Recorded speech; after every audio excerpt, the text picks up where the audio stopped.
पहले व्यक्ति को नैतिक होना चाहिए, नीतिगत कार्य करने वाला होना चाहिए। पूजन पाठ करना ये धार्मिकता है, ये बाद में भी सीख सकते हैं। पहले तो ये सीखना चाहिए कि हमारे घर में जब कोई आता है तो उसका सम्मान किस प्रकार से किया जाए। हमारे घर में जब कोई आया, उसको जब हम रोटी खिला रहे हैं तो किस प्रकार से खिला रहे हैं। अब आप भागवत सुनोगे तो अनेक बार ये सारी चर्चा आती है। अभी कदाचित हमारे यहां कोई अचानक घर पर आ जाए तो स्वाभाविक सा एक जो नीतिगत कार्य होता है कि हम यही करते हैं कि व्यक्ति के आते ही सबसे पहले उसे ठंडा जल पिलाया जाता है। गर्मी का मौसम है ना, शीतल जल पिलाएंगे, उसके बाद फिर चाय बनाई जाएगी। चाय कंपलसरी है, चाहे सर्दी हो या आग पड़ रही हो, चाय तो चलेगी। कुछ महापुरुष हैं जो आगे से मना कर देते कि नहीं साहब इतनी गर्मी में चाय, अरे राम राम, ठंडा वंडा पिलवाओ। तो फिर कोई Maaza, Frooti, Pepsi, Limca, Sprite, 7 up कुछ न कुछ मंगवाना पड़ता है। तो लगता है कि क्या अतिथि आए और खर्चा डबल करा दिया, लेकिन करना पड़ता है। क्यों? क्योंकि नैतिकता है। हाँ, कोई ज्यादा बुद्धिमान है तो वो 2 रुपए वाले नींबू से काम चला सकता है। 1 चम्मच चीनी लगेगी, 1 चुटकी नमक लगेगा, थोड़ा सा बर्फ, शिकंजी तैयार है। ये लेमन शिकंजी, लेकिन कुल मिलाकर के देना तो पड़ेगा। ये स्वाभाविक सा नियम है, ये नैतिकता है। प्राचीन काल में भी यही था। जब अतिथि आते तो सबसे पहले बाहर से आता था ना, इसलिए उसको स्नान के लिए जल दिया जाता था। ये नियम अब बदल गया है। अब तो लोग घर से नहीं नहा करके आते। हमारे घर क्या नहाएंगे आकर के, मुंह धो करके चल देते हैं इसे। इतना भी शुद्धता का ख्याल नहीं। लेकिन वो पूर्व काल था कि बाहर से कोई आता था ना तो ये न जाने कहां से होकर के आया है, कैसी बीमारी के बीच में से होकर के आया है, कैसा स्पर्श और अस्पर्श में से निकल करके आया। इसलिए आते ही पहले नहाने को जल दिया जाता था, स्नान कीजिए। फिर उसको खान पान के लिए पूछा जाता था। और यही सब बातें संस्कारों में आती। इसलिए माता पिता ना बच्चे को, जब छोटा बच्चा होता है और घर में कोई आता है, सबसे पहले कहते हैं चलो जाकर के पंडित जी को प्रणाम करो, चलो ताऊ जी आए हैं, ताऊ जी को जाकर के प्रणाम करो। और एक छोटे से बालक को जब सिखाना प्रारंभ करते हैं तो आजीवन के लिए उसका एक नियम बन जाता है कि जैसे ही ताऊ जी आए हैं, मामा जी आए हैं और द्वार में प्रवेश किया तो बालक स्वयं ही दौड़ करके जाता है और चरण स्पर्श करता है। पंडित जी आए हैं तो बिना कहे स्वयं जाकर के कह देता है पंडित जी चरण स्पर्श, पंडित जी पांव लागू, पंडित जी गोड़ लागू, जो भी अपनी भाषा करते हैं, क्योंकि ये संस्कार है, ये भागवत सिखाते हैं। अशुभ कर्मों से दूर हटके शुभ कर्म की ओर जब बढ़े वही नहीं लगेगा। वहीं दिन भर में हम ना जाने कितनी चींटियों को मार देते हैं, लेकिन फिर भी जम करके बढ़िया खाना खा रहे हैं, कोई फर्क नहीं पड़ता। क्या चींटी में कोई छोटी वाली आत्मा है? कुत्ते में जितनी बड़ी आत्मा है क्या वो चींटी में नहीं है? अभी कथा प्रारंभ हुई, वो माला हमारे यजमान ने पहनाई, पंडित जी ने भी कहा कि इसमें चींटी बहुत सारी हैं, माला उतार दीजिए वरना आपको खा जाएंगी। तो हमें भी लगा कि चींटी को पाप न लगे, क्योंकि वो हमें खा रही हैं, इसलिए उतार के रख दी। खा तो नहीं पाएंगे बेचारी, पर यह संभव है कि दब करके एक आध वो भी मर सकती है। मानसिकता के खेल है। हम लोग अपराध आत्मा के मरने पर नहीं मनाते, किसी शरीर के मरने पर नहीं मनाते। यह हमारी मानसिकता है जो कहती है कि शरीर बड़ा है तो हृदय को कष्ट होगा, शरीर छोटा है तो फर्क भी नहीं पड़ेगा। कितनी चींटी मार देते हैं दिन भर में, कितने जीव जंतुओं को मार देते हैं, और यहां तक कि जानबूझ करके भी तो मारते हैं। रात्रि में मच्छर खाते हैं, नींद ना आए तो ऑल आउट लगाते ना, सबको स्वर्ग धाम पहुंचा देते। कितने कितने प्रयास करते हैं। मच्छर छोटा है इसलिए उसको मारने पर दुख नहीं होगा। कई बार तो निर्दयता से वो बैठा है, हाथ पे तो मार देते हैं। तो भी हमें कष्ट नहीं होता, लेकिन एक जीव बड़ा हो। अच्छा, मुझे हमारे देश के कानून पे भी बड़ा अजीब सा लगता है कि कानून में भी क्या अजीब नियम है कि अगर आप किसी के घर में पालतू छोटे से पक्षी को मार दो तो आप पर केस बन सकता है, और वैसे रोज हजारों हजारों मुर्गियों की गर्दन काट दी जाए उस पर कोई केस नहीं बनता। ये सत्यता है और बड़ी अजीब बात है हमारे इस देश की क्या पूरे विश्व की कहूं। अगर किसी ने घर में पालतू छोटी सी चिड़िया रखी है, आप उसको मार नहीं सकते, क्योंकि कानून की नजर में वो अपराध है। लेकिन वैसे आप मार्केट जाकर के चाहे बड़े से बड़े जानवर को लाओ, घर में काट करके खा जाओ, कोई अपराध नहीं है। मानते ही नहीं उसको अपराध कि नहीं, ये तो इसी के लिए है। पालतू है तो उसको दर्द होता है, और पालतू नहीं है तो क्या उसको दर्द नहीं होता होगा। बहुत बार कथा सुनते हैं, बार बार सत्संग चर्चा करते हैं, और ये सब बातें तो हम जितनी बार करते हैं उतनी बार सोचना चाहिए, विचार करना चाहिए हम सभी को।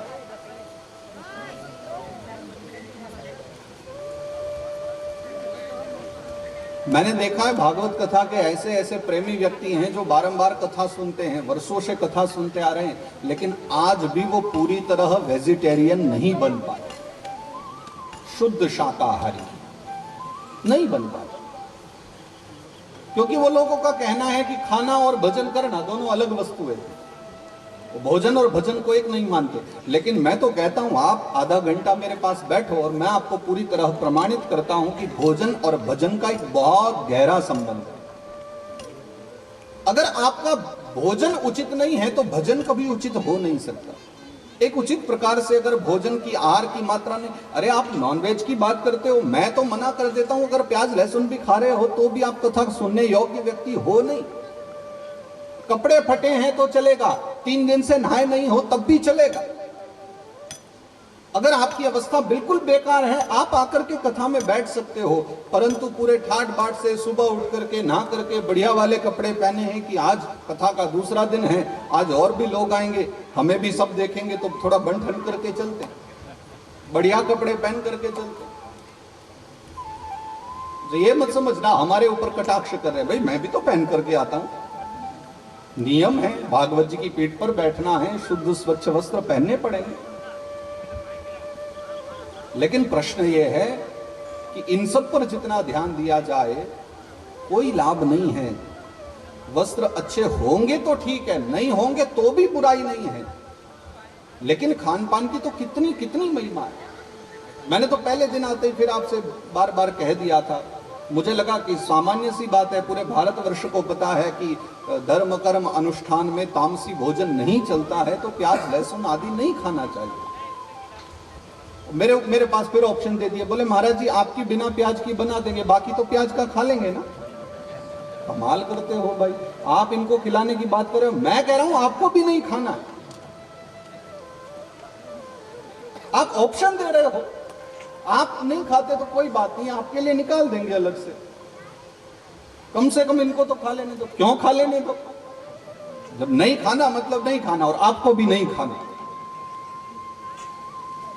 और इतनी तो बात आप कम से कम मेरी मानोगे। या मात्र 7 दिन का एक नियम बनाया है कि जाके कथा में बैठेंगे, 12 बजे जाएंगे और 4 बजे अपनी घंटी घड़ियाल बजेगा, आरती होगी, प्रसाद लेकर के और वापस आ जाएंगे। अगर इतना ही करना है तो सौभाग्य है आपके, स्वागत है आपका, खूब आनंद से कीजिए। पर एक अच्छे श्रोता बनना है, एक अच्छे धार्मिक व्यक्ति बनना है, तो ये नियम तो पालन करना पड़ेगा। और कम से कम 7 दिन तो मान जाओ। अब आप कहोगे कि हमें पूरे जीवन भर के लिए आप बंधन में डाल करके जा रहे हो। मैं आपके गले में कोई घंटी तो बांध नहीं रहा हूं, ना मैंने गले में कोई कंठी पहनाई है कि मैं आपको संकल्प दे करके जा रहा हूं आज के बाद मत खाओ। मैं तो ये कह रहा हूं जब तक आप अनुष्ठान करो, जब तक साधना करो, तब तक कम से कम तामसी किसी भी वस्तु का सेवन न करें। भागवत कथा 7 दिवस की है, तब तक ना खाएं। जीवन में फिर कभी कोई अनुष्ठान करेंगे, जब पंडित जी आपके घर पर आते हैं। और आश्चर्य की बात यह है कि इतनी कथाएं आपके यहाँ होती हैं, इतने ब्राह्मण देवता आते हैं, और आप लोग फिर भी नहीं सुधरे हैं अब तक। कहने को तो आप कहते हो बार बार कि हमारे यहाँ बहुत कथाएं होती हैं, हम खूब कथाओं में जाते हैं, और फिर भी आप स्वयं आचार्य जी को ही ऑप्शन देते हो कि आपके में न डलवाएं, बाकी खा लेंगे, चलेगा। ये क्यों हो रहा है? ये नहीं होना चाहिए। ध्यान रखो, 7 दिवस के लिए मात्र प्याज लहसुन की बात नहीं कर रहा हूं मैं, हर एक तामसी वस्तु की बात कर रहा हूं। जो ज्यादा पीने वाले हो ना, वैसे तो भगवत इच्छा से यहाँ कोई नहीं होगा, और अगर 2 4 10 होंगे भी तो मैं उनसे भी प्रार्थना करता हूं कि भाई कम से कम 7 दिन के लिए छोड़ दो। मुझे पता है कि आप मेरी बात सुनकर के आजीवन के लिए तो नहीं छोड़ोगे, वो तो हरी इच्छा पर निर्भर है कि कुछ आपके जीवन में कुछ सत्कर्म हो जाए और सदा सदा के लिए आपका अमृत पीना छूट जाए। लेकिन कम से कम 7 दिवस कथा सुनते हो तब तक के लिए तो त्याग दो। आप किसी प्रकार का नशा करते हो, किसी प्रकार का और कोई ऐसा अपराध करते हो, अपराध ही है ऐसे समय में करना, कम से कम 7 दिनों के लिए छोड़ दो।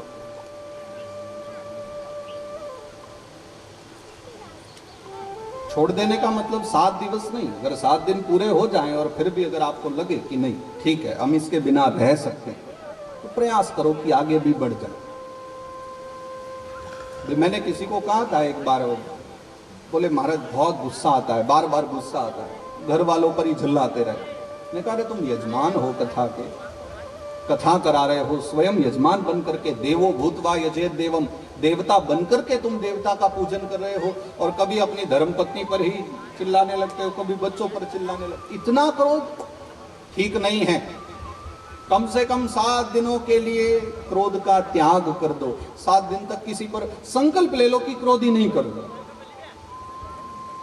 अब उसका तात्पर्य ये भी नहीं है ना कि अभी गुस्सा आया, अभी क्रोध आया और सामने कोई खड़ा है तो उसको बोले रुक तू अभी 7 दिन, 8वें दिन मिलना।